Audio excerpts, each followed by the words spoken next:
Hello বন্ধুরা, পরিচালনায় আপনাদের সবাইকে স্বাগত। আশা করি আমার ভিডিওটা যে যেখান থেকে দেখছেন সকলেই সুস্থ আছেন, ভালো আছেন। আজ আমি চলে এসেছি আবারও একটি নতুন রেসিপি নিয়ে। আজকের রেসিপি হাঁসের মাংস।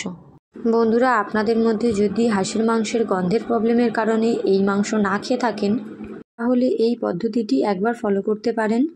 আশা করি এই পদ্ধতিতে যদি একবার হাঁসের মাংস রান্না করে খেয়ে দেখেন, তাহলে একবার না আপনার বারবার খেতে ইচ্ছা করবে।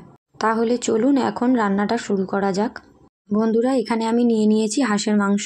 আমার মাংসটা এখানে একটু পুড়িয়েই নেওয়া আছে, তবুও মাংসের গায়ে ছোট ছোট লোম আছে কিনা আমি দেখে নিয়ে জল দিয়ে ধুয়ে পরিষ্কার করে নেব। আমি এখানে মাংসগুলোকে ভালো করে ধুয়ে পরিষ্কার করে নিয়েছি। আমি পাতিলেবুর রস মাংসের গায়ে ভালো করে মাখিয়ে আধ ঘন্টার জন্য রেস্টে রেখে দিয়েছিলাম। এখন আমি মাংস ম্যারিনেশন করে নেব। দিয়ে দিচ্ছি আদা, রসুন, কাঁচা লঙ্কা আর শুকনো লঙ্কা বাটা, 1 চামচ ধনের গুঁড়ো, 1 চামচ লঙ্কার গুঁড়ো, 1 চামচ হলুদ গুঁড়ো, আর দিয়ে দিচ্ছি সর্ষের তেল। এখন আমি সব মশলা ভালো করে ম্যারিনেশন করে 10 মিনিটের জন্য ঢাকা দিয়ে রেখেছি।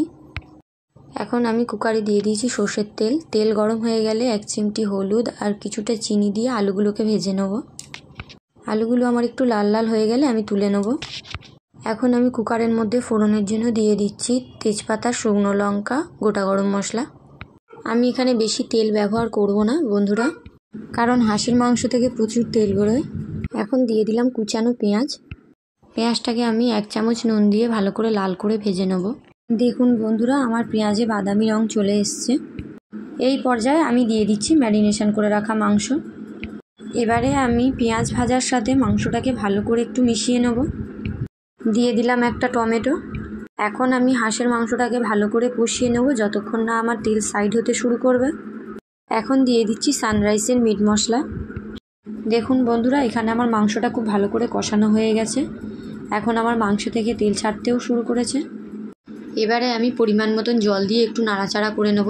এবারে আমি প্রেসার কুকারে আলু দিয়ে মুখ বন্ধ করে দেবো আর দিয়ে দেবো 3 থেকে 4টে সিটি। সব শেষে আমি দিয়ে দিলাম সানরাইসের শাহি গরম মশলা।